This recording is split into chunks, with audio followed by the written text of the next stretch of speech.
ओम साई राम। मैं अंकित तिवारी आप सभी दोस्तों का हिस्ट्री की क्लास में स्वागत करता हूं। जल्दी से आप सभी लोग अपनी कॉपी और पेन को खोल लीजिए और बहुत ही अच्छे तरीके से हम अपने हिस्ट्री के अगले टॉपिक को पढ़ेंगे।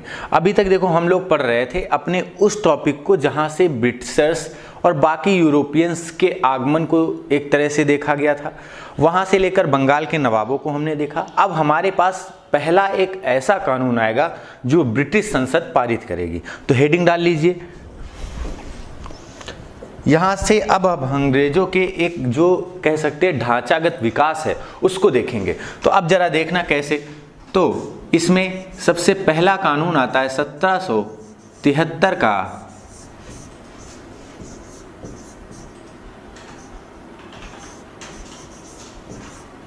Regulating act. क्या था 1773 का रेगुलेटिंग एक्ट, इसके बारे में हमें समझना है।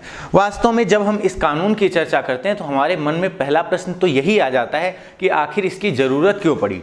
कंपनी अपना काम सही से कर ही रही थी तो हमें इसकी ज़रूरत क्यों पड़ी, ये हमें समझना है। एक्चुअल में था क्या, जरा इसका बैकग्राउंड समझ लीजिए थोड़ा। 1767 में ब्रिटिश सरकार ने, यानी जो ब्रिटेन की सरकार थी, उसने कंपनी के साथ एक समझौता किया।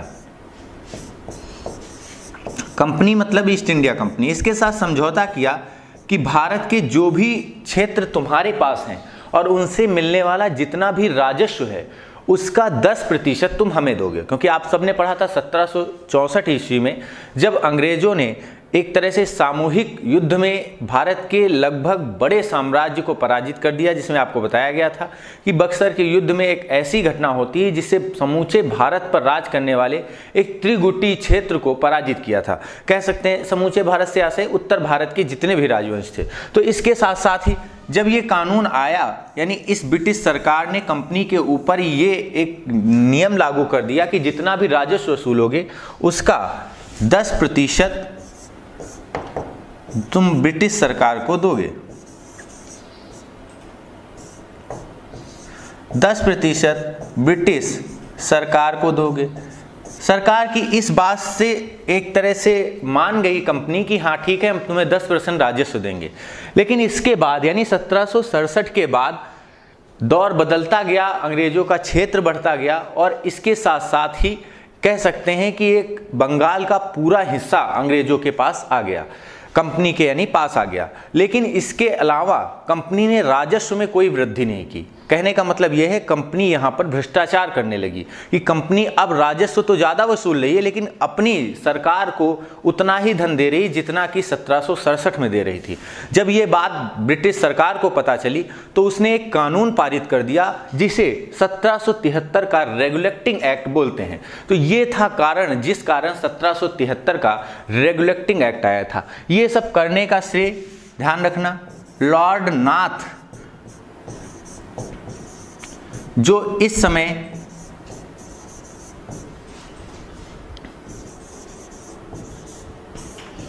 पीएम थे ब्रिटेन के। ध्यान रखना ये पीएम थे, इस समय तत्कालीन पीएम थे ब्रिटेन के। इन्होंने इस एक्ट को मंजूरी दे दी और भारत में ये एक्ट 1773 का रेगुलेटिंग एक्ट के रूप में आ गया। अब इसके हमें समझने हैं प्रावधान, किसके समय ये आया, इसमें क्या नई चीज़ें थी जो अभी तक भारत में कंपनी के ऊपर नहीं लागू थी, तो उसको समझना है। तो ये एक्ट मूलतः किस कारण से लाया गया था, तो ये प्रश्न कई बार पूछा गया है। तो ध्यान रखना, कंपनी को निर्देशित करने के लिए, कंपनी को निर्देशित करने के लिए ये एक्ट लाया गया। जब ये एक्ट आया तो उस समय बंगाल का गवर्नर कौन था, ये प्रश्न कई बार पूछा गया। तो ध्यान रखना, इस समय जब ये एक्ट आया तो बंगाल का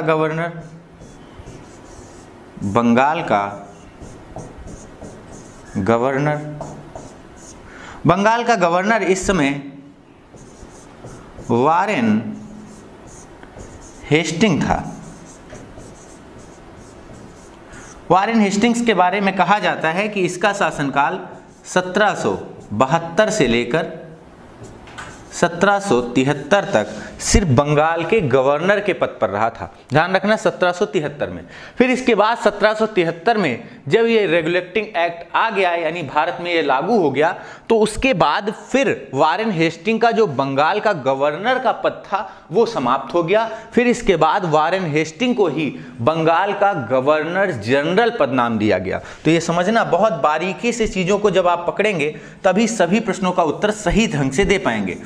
तो इसके बाद फिर क्या हुआ, जब ये एक्ट लागू कर दिया गया तो अब ये याद रखना, फिर 1773 से लेकर 85 तक, यानी इस बीच में 85 तक, इस बीच में वारेन हेस्टिंग बंगाल का गवर्नर जनरल रहा। बंगाल का गवर्नर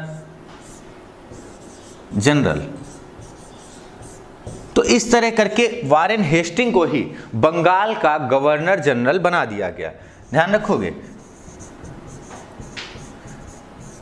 अंग्रेजों की ही चाल देखो, ये कई बार आपको देखने को मिलेगा। अभी तो ये शुरुआत है और शुरुआत से ही, इसके पहले आपने जितनों को भी पढ़ा है, चाहे वो क्लाइव हो चाहे वेरलेस्ट हो, ये सभी लोग बंगाल के गवर्नर थे। और बंगाल का अंतिम गवर्नर पूछा जाए तो बंगाल का अंतिम गवर्नर आप हमेशा हेस्टिंग को ही बताना। अंतिम बंगाल का गवर्नर। प्यारे भाइयों, मैं आपको बता दूं, कई बार ये कंफ्यूजन हो जाता है। वो पूछता है बंगाल का अंतिम गवर्नर कौन था, और हम भारत के अंतिम गवर्नर जनरल पे टिक कर देते हैं, लॉर्ड माउंटबेटन। इस तरह कंफ्यूजन बहुत होता है। इसी तरह जब हमसे पूछा जाता है कि भारत का अंतिम गवर्नर जनरल, तो हम कुछ और टिक कर देते हैं, जबकि पूछना चाह रहा था कुछ और। तो यहीं से बस इसी जगह से पकड़ना शुरू कर देना। अंत तक जब आप पहुंचोगे तो सबके सब पॉइंट क्लियर होंगे। ध्यान रखना, अगर पूछा जाए कि बंगाल का पहला गवर्नर जनरल, तो बंगाल का पहला गवर्नर जनरल हेस्टिंग ही था। ध्यान रखोगे, यहां पर क्लाइव नहीं लगाओगे आप। वो क्लाइव जो था वो बंगाल का पहला गवर्नर था, गवर्नर जनरल नहीं था। तो ये हेस्टिंग जो है वो बंगाल का पहला गवर्नर जनरल था। और ये सब हुआ किसके कारण, 1773 के रेगुलेटिंग एक्ट में ये प्रावधान कर दिया गया कि अब बंगाल का जो गवर्नर है वो बंगाल का गवर्नर जनरल पद नाम से जाना जाएगा। तो पहला प्रावधान इसमें यह किया गया।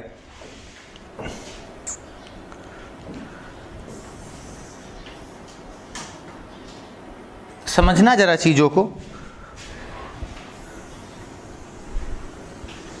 क्योंकि कंपनी को निर्देशित करने का काम किया गया था, इसलिए इसमें कुछ अन्य चीजें भी शामिल करना आवश्यक थी। क्या थी आवश्यक, जरा समझना।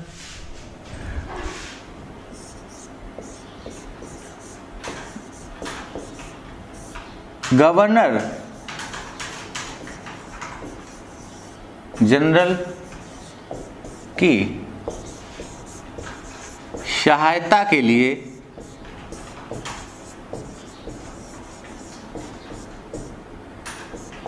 चार सदस्यीय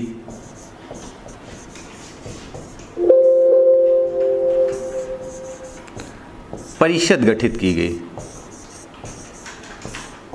4 सदस्यीय परिषद का गठन किया गया। इस परिषद में क्या था, अगर पूछा जाए, इस परिषद का अध्यक्ष, तो अध्यक्ष तो हेस्टिंग को ही आप बताएंगे।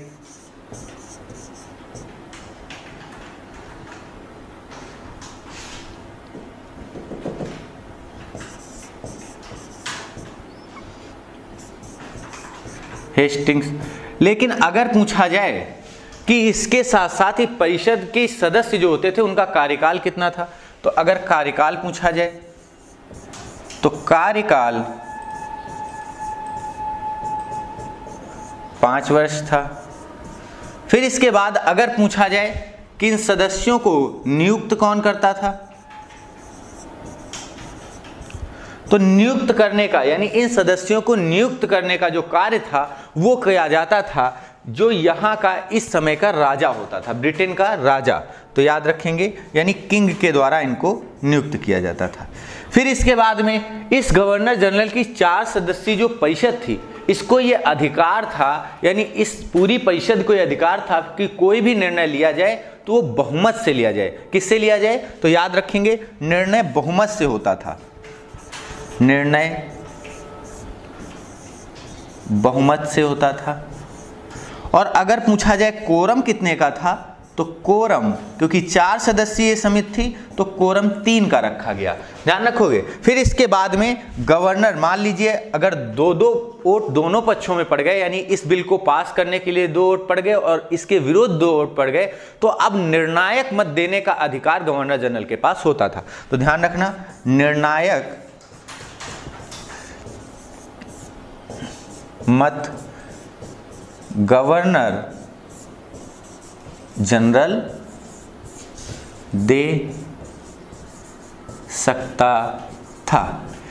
इसमें 4 सदस्य थे जिनमें एक भारतीय था जिसका नाम वारवेल था। ध्यान रखना, ये अंग्रेज था मूलतः, लेकिन इसको भारतीयों की श्रेणी में रखा गया था, ध्यान रखोगे। तो यहां पर ये पॉइंट बहुत बार पूछा गया कि भारतीयों का कौन सा व्यक्ति था जो भारत से गवर्नर एक तरह से बनाया गया, तो यहां पर यह भी प्रश्न आपको ध्यान रखना है। फिर इसके बाद में कहा जाता है कि इसका, यानी हेस्टिंग का, अपने ही जितने सहयोगी थे उनसे बड़ा ही विवाद चलता था, जिनमें फ्रांसिस, क्लेवरिंग और मानसन थे। उनसे इसका कभी एक तरह से मनमुटाव हमेशा रहता ही था, ध्यान रखना। फ्रांसिस, फिर इसके बाद क्लेवरिंग और मानसन। इसके साथ साथ इसमें वारवेल नाम का एक व्यक्ति था, ये भारतीय था, भारतीय से ऐसे, यानी ये इस समिति में जो राजा नियुक्त कर रहा था, ये तीनों लोग ब्रिटेन से आए थे, जबकि ये था तो अंग्रेज, लेकिन ये भारत में ही था, पहले से ही मौजूद था, और इसे भी राजा ने नियुक्त कर दिया था यहाँ का एक सदस्य, यानी इस गवर्नर जनरल की सहायता के लिए जो समिति बनी थी उसका एक सदस्य। मात्र वारवेल ही हेस्टिंग का सहयोगी था, बाकी सब उसके विरुद्ध होते थे। प्रश्न पूछा जाता है कि वो कौन सा बंगाल का गवर्नर जनरल है जिसने एक बार अपनी परिषद से चिढ़ करके या ऊब करके त्यागपत्र दिया था। तो ये हेस्टिंग ही था जो फ्रांसिस, क्लेवरिंग और मानसन से एक तरह से विवादों में रहता था। यह भी प्रश्न पूछा जाता है कौन सा गवर्नर जनरल था जिसका उसकी परिषद के सदस्यों से विवाद रहता था, तो ये वास्तव में हेस्टिंग ही था। तो यहाँ पर जो ये मैं प्रश्न बोल रहा हूँ ओरली, क्योंकि लिखने के लिए हर चीज़ों की जगह नहीं होती, अगर मैं सब कुछ लिख कर बताऊँगा तो बहुत एक तरह से लंबा टॉपिक हो जाएगा, और प्रश्न ये पूछे गए हैं, जब आप प्रैक्टिस करोगे तो इसमें आपको मिलेंगे। तो ध्यान रखना, फ्रांसिस, क्लेवरिंग और मानसन, इन तीनों से विरोध, एक तरह से विरोध चलता था। आगे चलकर ये फ्रांसिस वापस लंदन चला गया था और क्लेवरिंग और मानसन, इन दोनों की मृत्यु हो गई थी। तो इस तरह करके जब इन दोनों की मृत्यु हो गई और ये लंदन वापस चला गया और वारवेल इसका सहयोगी था, तो फिर ये पुनः त्यागपत्र देने के बाद फिर से पुनः एक तरह से अपना त्यागपत्र वापस ले लेता है और फिर 1785 तक ये गद्दी पर रहता है। तो इस तरह करके इसमें एक ये प्रावधान था जो इसकी परिषद के सदस्यों के लिए बनाया गया था। अभी ये कानून ही खत्म नहीं हुआ 1773 का रेगुलेटिंग एक्ट। बहुत जबरदस्त तरीके से समझना है। देखो, चीजें जब अच्छे से समझोगे तभी अच्छे प्रश्नों का उत्तर दे पाओगे, वरना तो ऑब्जेक्टिव कोई भी पॉइंट पढ़ने के लिए बहुत ज्यादा टाइम नहीं लगता।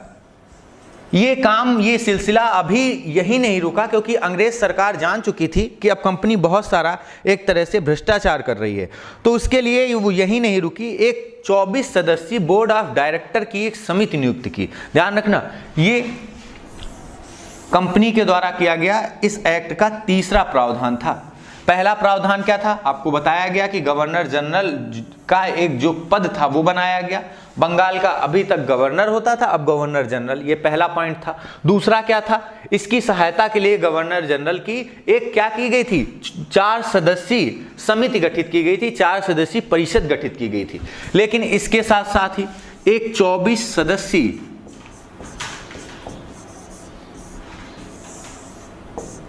बोर्ड ऑफ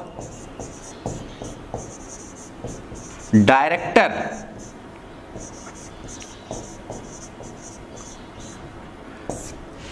इनको गठित किया गया। ये 24 सदस्यीय बोर्ड ऑफ डायरेक्टर होते थे, ये बीओडी कहे जाते थे। इनका काम क्या था? ये कंपनी को व्यापारिक मामले जो होते थे उनमें सलाह देती थी। मतलब यही था कि अब भ्रष्टाचार तुम ना कर पाओ। कंपनी में व्याप्त भ्रष्टाचार को समाप्त करने के लिए इस 24 सदस्यीय दल को गठित किया गया था। ये कंपनी को व्यापारिक मामलों में सलाह देती थी, व्यापारिक मसलों पर सलाह देती थी। इनके सदस्यों का जो कार्यकाल था वो 4 वर्ष था, जबकि समिति जो बनी थी, परिषद जो गठित की गई थी, उसके सदस्यों का कार्यकाल 5 वर्ष था, बताया गया। तो इस तरह करके 24 सदस्यीय दल का एक तरह से गठन किया गया, जो वास्तव में वारेन हेस्टिंग के समय गठित किया गया था। फिर इसके बाद में कहा गया आगे चल करके एक कलकत्ता में सुप्रीम कोर्ट की स्थापना की जाएगी। ध्यान रखना, ये इसी एक्ट का प्रावधान था, 1773 के एक्ट का ही प्रावधान था कि कलकत्ता में एक कोर्ट की स्थापना की जाएगी। जरा समझना,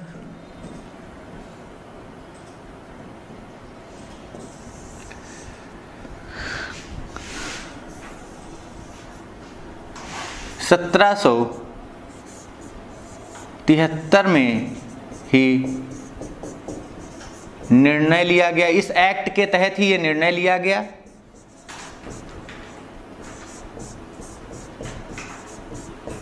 कि कलकत्ता में सुप्रीम कोर्ट का गठन किया जाएगा।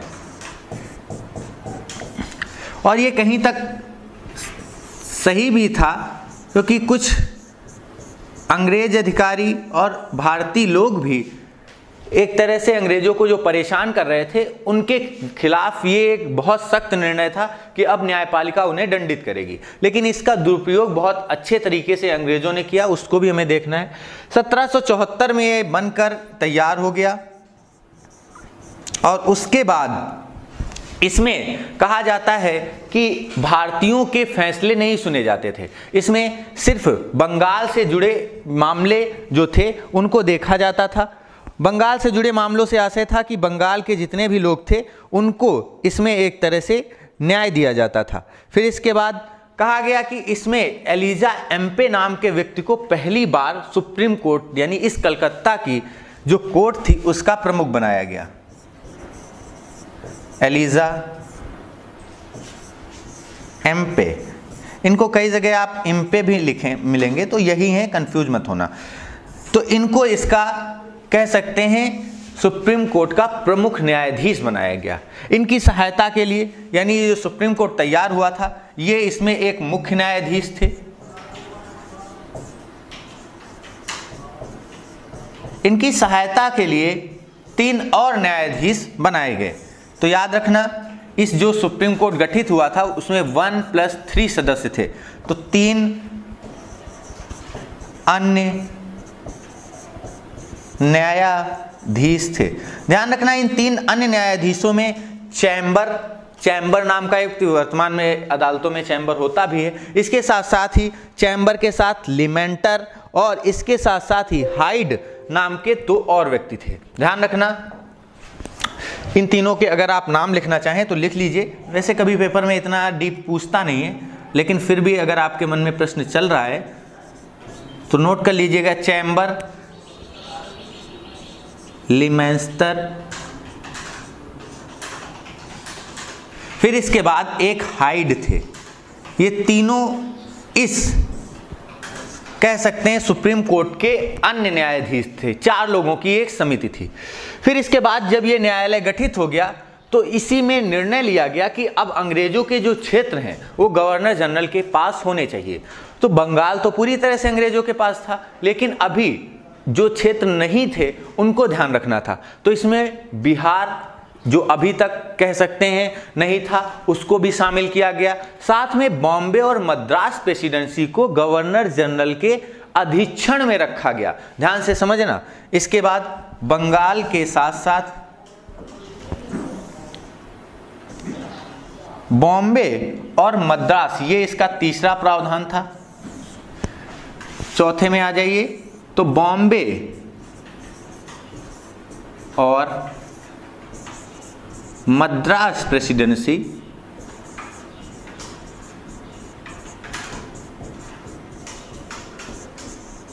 गवर्नर जनरल के अधीक्षण में थी। तो इस तरह करके ये आपके सामने 1773 का एक रेगुलेटिंग एक्ट था। इसके बाद कंपनी को एक तरह से कह सकते हैं व्यापारिक मामलों में सलाह देने के लिए 24 सदस्यीय समिति गठित हो गई।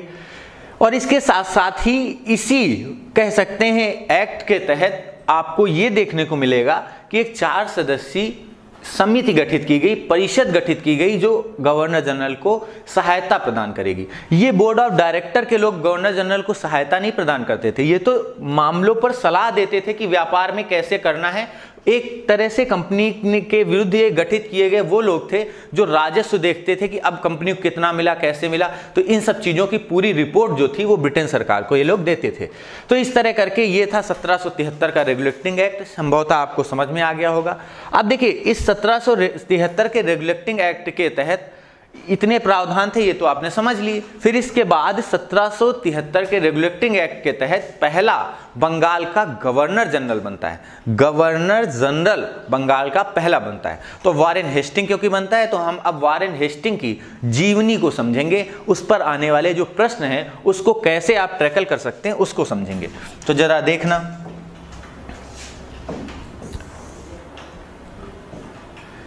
हेडिंग डाल लीजिए,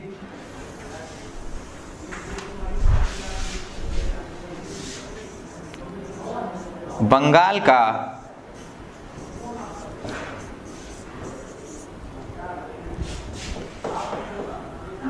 बंगाल के गवर्नर जनरल। इसके पहले आपने बंगाल के गवर्नर्स पढ़े थे। इनमें पहला नाम आता है वारेन हेस्टिंग का, जो 1773 से लेकर 85 तक रहता है। वारेन हेस्टिंग के बारे में कहा जाता है कि क्लाइव की तरह ये भी एक सैन्य पृष्ठभूमि से था, यानी एक कह सकते हैं बहुत निर्धन परिवार से था। तो इसने क्लर्क के रूप में अपना जीवन शुरू किया था। क्लर्क के रूप में इसने अपना जीवन शुरू किया तो उसके साथ साथ इसने सैन्य पृष्ठभूमि को क्योंकि पकड़े रहा तो इसका प्रमोशन जल्दी होता रहा। तो पूछा जाए तो ये क्लर्क के रूप में अपना जीवन शुरू करता है।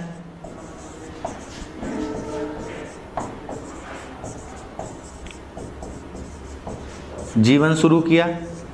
फिर इसके बाद में इसे बंगाल का अंतिम गवर्नर भी कहा जाता है। तो ध्यान रखना, कब नियुक्त हुआ था? तो 1772 में बंगाल का अंतिम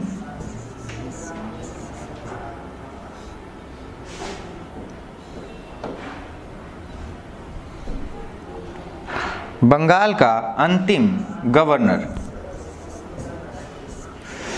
1772 से 73 के बीच रहा था। फिर इसके बाद ये आगे चलकर गौर से समझना,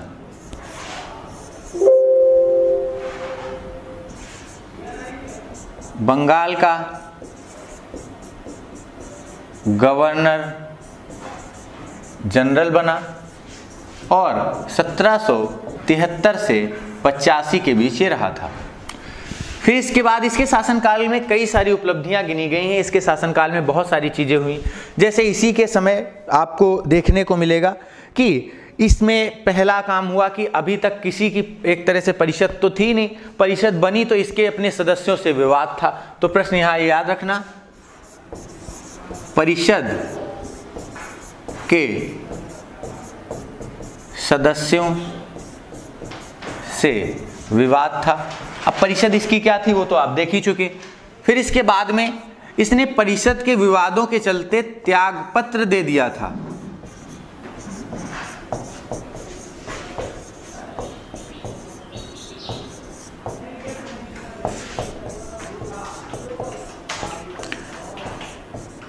त्यागपत्र देने वाला पहला गवर्नर जनरल। इसने त्यागपत्र दे दिया और फिर इसके बाद जब इसके परिषद के सदस्यों में से 2 की मृत्यु हो जाती है तो ये फिर से अपने इस पद पर आ जाता है। इसके साथ साथ ही इसने कई सारे कानूनों को एक तरह से लागू किया है, जैसे इसके समय ही बोर्ड ऑफ रेवेन्यू की एक तरह से कह सकते हैं स्थापना हुई। ये पद इसलिए जो टैक्स वसूलने के लिए एक बोर्ड गठित किया गया था वो था board of revenue. Board of revenue ये टैक्स कलेक्ट करता था, जो राजस्व होता था वो इकट्ठा करता था, इस बोर्ड के पास वो जमा होता था धन, तो वो था बोर्ड ऑफ रेवेन्यू। इसके समय कई विवाद भी इस पर लगे, जैसे तो पहला तो यही था कि इसके सदस्य जो थे वो इसके विरोध में थे। इसने काम कुछ ऐसे किए, जैसे जरा समझना, मुर्शिदाबाद यानी बंगाल के जो एक तरह से दीवान थे नंद कुमार, नाम याद रखना, नंद कुमार, ये नवाब दीवान थे बंगाल के, मुर्शिदाबाद के। मुर्शिदाबाद बंगाल में पड़ता है और वहाँ के नवाब थे। कहा जाता है इन्होंने यानी नंद कुमार ने हेस्टिंग पर रिश्वत का आरोप लगाया। ये प्रश्न पूछा गया है, किसने हेस्टिंग पर रिश्वत का आरोप लगाया? हेस्टिंग पर रिश्वत का आरोप लगाया। कहा जाता है हेस्टिंग ने जब इन पर रिश्वत का आरोप लगाया तो चूंकि एलिजा एम्पे के साथ हेस्टिंग की उठक बैठक थी यानी मिलना जुलना था, तो उससे कह करके हेस्टिंग ने कहा जाता है इनके ऊपर यानी नंद कुमार के ऊपर एक तरह से आरोप लगाया और कहा कि तुमने हमारे खिलाफ झूठी अफवाह फैलाई है और इन्हें 1775 में फांसी दिलवा दी। समझना, एक ऐसे व्यक्ति जिन्होंने इसके खिलाफ आवाज उठाने की कोशिश की और इन्हीं को फांसी दिलवा दी थी हेस्टिंग ने, क्योंकि एलिजा एम्पे भी इसका एक सहयोगी था, एक मित्र था। तो इस तरह करके ये हुआ। फिर इसके बाद सादत खान यानी अवध के नवाब, इनको आप सब पढ़ चुके हैं, अच्छे से परिचित हैं इनसे। तो मैं दूसरा पेज ले रहा हूं।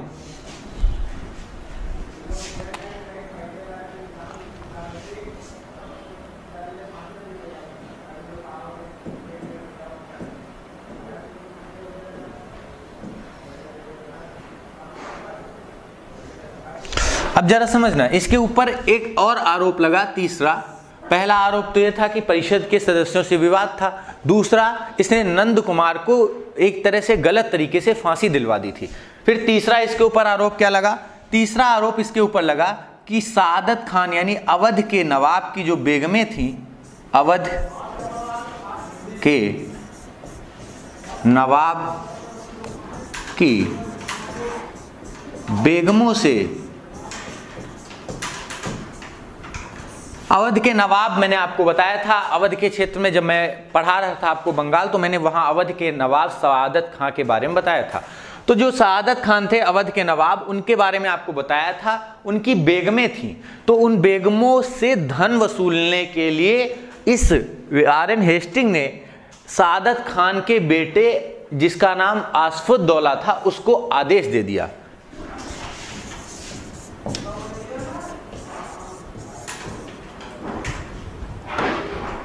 आसफुद्दौला को आदेश दिया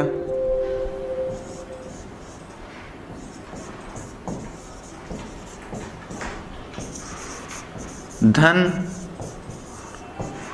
वसूलने का। ध्यान रखना, सादत खान की कई सारी पत्नियां थीं, तो ये सादत खान का बेटा तो था लेकिन अपनी चचेरी माताओं से धन वसूलना चाहता था, यानी उनसे जेवरात, सोना चांदी, पैसा ये सब लेना चाहता था। तो कहा जाता है आसफुद्दौला को परमिशन दे दी हेस्टिंग ने कि ठीक है, तुम इन अवध की जो बेगमें हैं इनसे धन वसूल सकते हो। तो ये प्रश्न भी कई बार पूछा गया है कि किसने परमिशन दी थी, तो वारेन हेस्टिंग ने दी थी। इसके साथ साथ ही इसके शासनकाल का ये भी एक काला अध्याय था। आसफुद्दौला के बारे में अगर आप ज़्यादा जानना चाहते हैं तो लखनऊ में आपको एक इमामबाड़ा दिखेगा, इमामबाड़ा, इसे बड़ा इमामबाड़ा भी कहते हैं। यहीं पर लखनऊ में ही ये है, ध्यान रखना, ये इमामबाड़ा है, लखनऊ में है। और दूसरी चीज़ जो अवध का क्षेत्र है, ये लखनऊ और इलाहाबाद के मंडलों को मिलाकर एक ऐसा क्षेत्र था जो अंग्रेजों के समय था, ध्यान रखना। तो इस तरह करके ये लखनऊ के पास इमामबाड़ा है, यानी लखनऊ में इमामबाड़ा है, यहीं पर भूल भुलैया है। ध्यान रखना, प्रश्न अगर पूछा जाए भूल भुलैया तो ये यहीं पर है। फिर इसके बाद ये जो इमामबाड़ा है ये आसफत दौला ने ही बनवाया है। कई बार पेपर में पूछा गया, यहाँ अगर आप किसी भी व्यक्ति का चित्र देखोगे तो उल्टा दिखता है, मतलब पूरा वैसे ही चित्र हूबहू जैसे आप खड़े होगे दिख जाएगा। रंगीन कांच पर, खास बात ये, शीशे पर तो सभी देखते हैं, रंगीन कांच पर दिखता है। फिर इसके बाद में अगर आपको ये पता चल गया, फिर इसके बाद इसने एक काम और गलत किया कि बनारस के राजा थे चेत सिंह,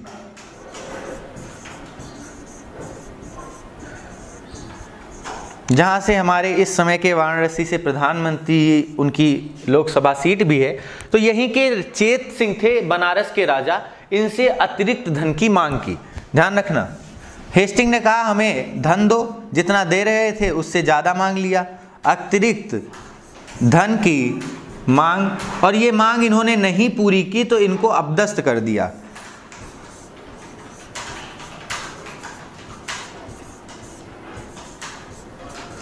अपदस्थ करना मतलब इनको पद से हटा दिया इनके। तो ध्यान रखना, तो इस तरह करके इसने अपना एक तरह से जो ये 4 इसके कारण थे जो इसके शासन के सबसे विरोधी कारण रहे वो रहे। फिर इसके बाद में इसी के समय पहला अंग्रेज मराठा युद्ध जो 1775 से 82 के बीच चलता है वो हो गया, और बहुत बुरी घटना हुई कि मराठों से पराजित हो गया।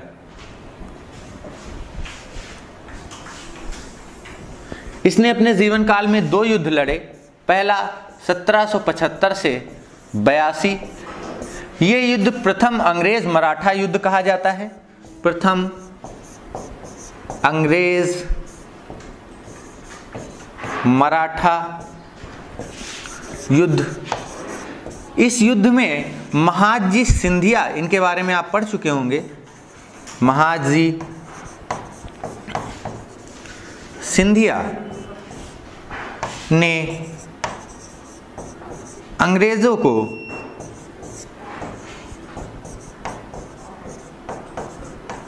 पराजित किया। तो ये इसके समय की एक बहुत कह सकते हैं काला अध्याय था जब महादजी सिंधिया ने इसको पराजित कर दिया। ये युद्ध तब कह सकते हैं समाप्त हुआ जब सालबाई की संधि हुई थी। ध्यान रखना, 1782 में सालबाई की संधि हुई और ये युद्ध तब समाप्त हुआ,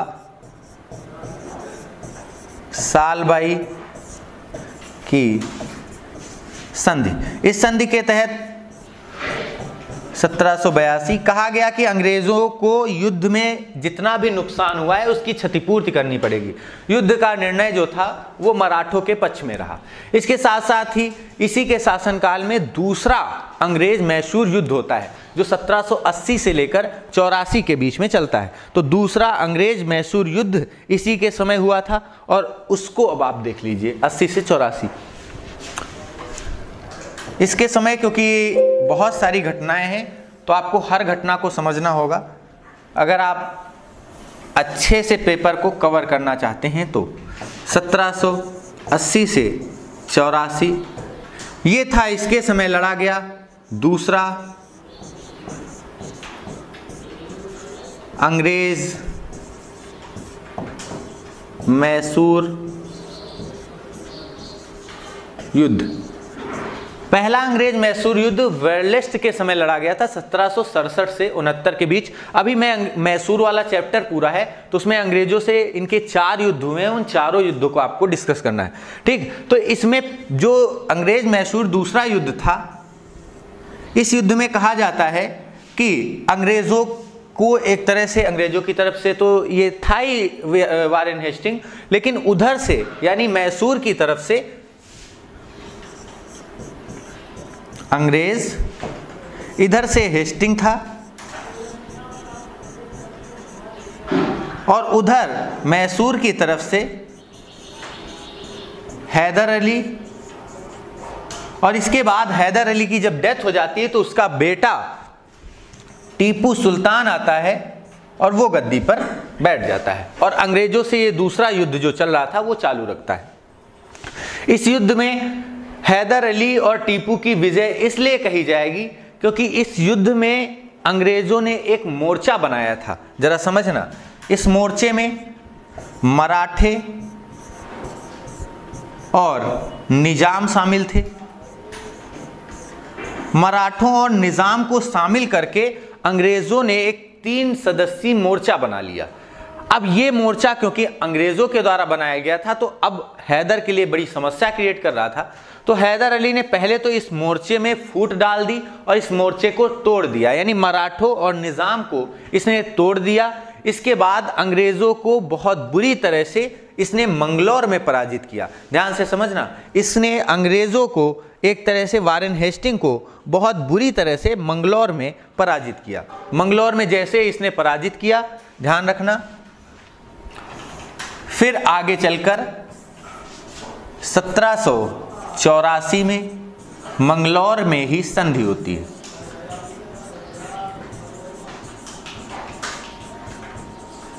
मंगलौर में संधि, और इस संधि के बाद ये युद्ध समाप्त हो जाता है। तो ये भी युद्ध ऐसा था जिसमें अंग्रेजों को कुछ नहीं मिला बल्कि नुकसान ही उठाना पड़ा, क्योंकि इस युद्ध में भी अंग्रेजों की पराजय हुई थी। पराजय हुई मतलब ये इन्होंने संधि कर ली। इसके बाद ये युद्ध का एक तरह से कह सकते हैं कि निर्णय जो था वो हैदर अली के पक्ष में था। ध्यान रखेंगे, हैदर अली बीच में ही डेथ हो जाती तो टीपू सुल्तान के सिर पर इस युद्ध का सेहरा बंधता है।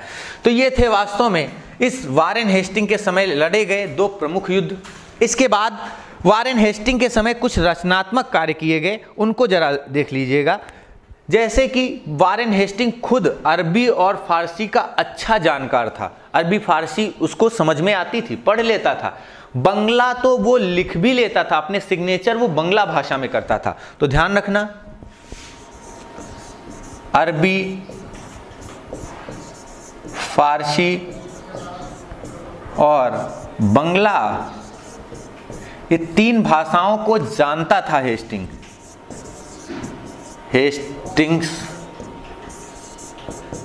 जानता था। अरबी और फारसी को तो वो लिख भी लेता था और समझ लेता था, पढ़ लेता था। बंगला में उसके साइन मिले हैं, ध्यान रखना, बंगला भाषा में उसने साइन किए हैं। फिर इसके बाद में कहा जाता है 1784 में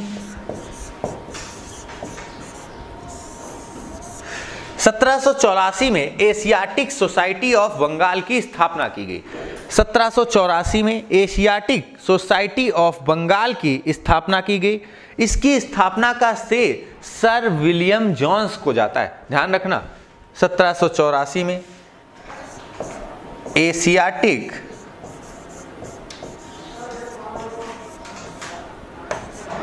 सोसाइटी ऑफ बंगाल की स्थापना हुई। ध्यान रखना, इसकी स्थापना का जो श्रेय जाता है सर विलियम जॉन्स को जाता है। ध्यान रखना, तो इसको नोट कर लीजिएगा, सर विलियम जॉन्स ने एशियाटिक सोसाइटी ऑफ बंगाल की स्थापना की थी। इसके बारे में कहा जाता था कि, मैं इसे शॉर्ट किए दे रहा हूं, कि ये जो संस्था होती थी एशियाटिक सोसाइटी ऑफ बंगाल, जिसे सर विलियम जोन्स ने स्थापित की थी, इसके बारे में कहा जाता था, ये विलियम जोन्स थे,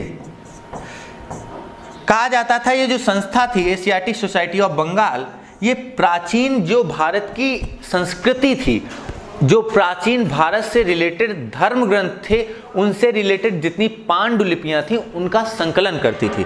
तो अगर पूछा जाए प्राचीन भारतीय धर्म ग्रंथों से संबंधित पांडुलिपियों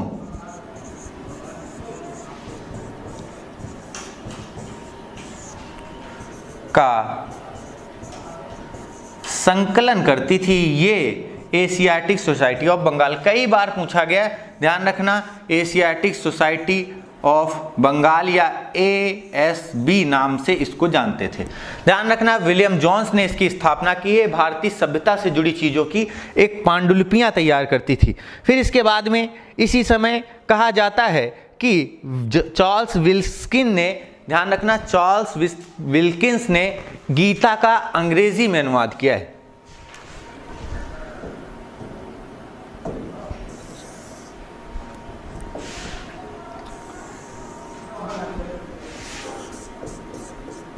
चार्ल्स विल्किंस, इसने गीता का अंग्रेजी में अनुवाद किया। चार्ल्स विल्किंस ने इसी समय गीता का अंग्रेजी में अनुवाद किया। इसी के समय बनारस में, ध्यान रखना, बनारस में संस्कृत विद्यालय बनाया गया।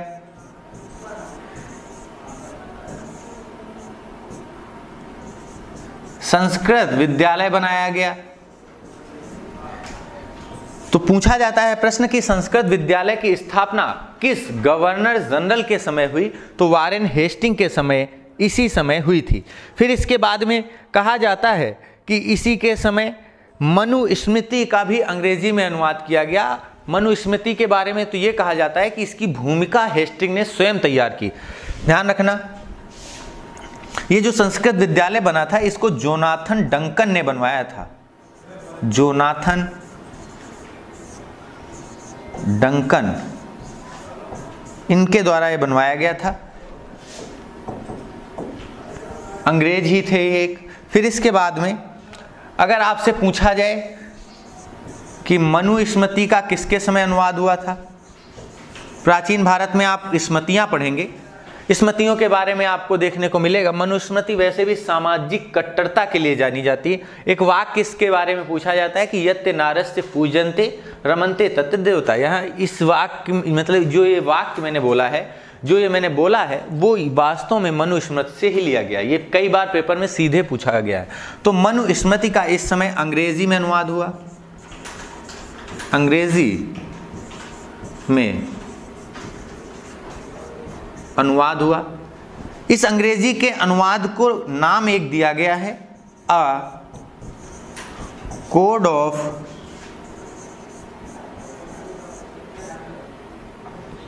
इसका अंग्रेजी में अनुवाद किया गया a code of Gentoo laws. ध्यान रखना, a code of Gentoo laws. तो इस नाम से मनुस्मृति का अंग्रेजी में अनुवाद किया गया। इस मनुस्मृति की जो भूमिका है, ध्यान रखना, भूमिका हेस्टिंग ने स्वयं लिखी है। भूमिका हेस्टिंग्स ने स्वयं लिखी। तो इस तरह करके ये हेस्टिंग की एक पूरी जीवनी थी, जिसमें हेस्टिंग के समय कुछ रचनात्मक कार्य किए गए, जैसे एशियाटिक सोसाइटी ऑफ बंगाल की स्थापना की गई। इसी के समय चार्ल्स विल्किंस ने गीता का अंग्रेजी में अनुवाद किया। इसी के समय जोनाथन डंकन ने संस्कृत विद्यालय की स्थापना बनारस में की, जहां से आपको बताया गया था कि राजा चेत सिंह थे जिन्हें अपदस्थ कर दिया गया था। वहीं पर मनुस्मृति का अंग्रेजी में अनुवाद किया गया कोड ऑफ जेंटू लॉज के नाम से। तो ये था वास्तव में वारेन हेस्टिंग और उसका जीवन काल। बहुत लंबा एक तरह से चैप्टर था और इससे प्रश्न भी ये सब पूछे गए हैं। इसके बाद कहा जाता है वारेन हेस्टिंग जब अपने देश वापस जाता है तो इसके ऊपर महाभियोग चलाया जाता है, क्योंकि इसने कुछ काम ऐसे किए थे। आगे चल करके इसके ऊपर महाभियोग चलाया गया। महाभियोग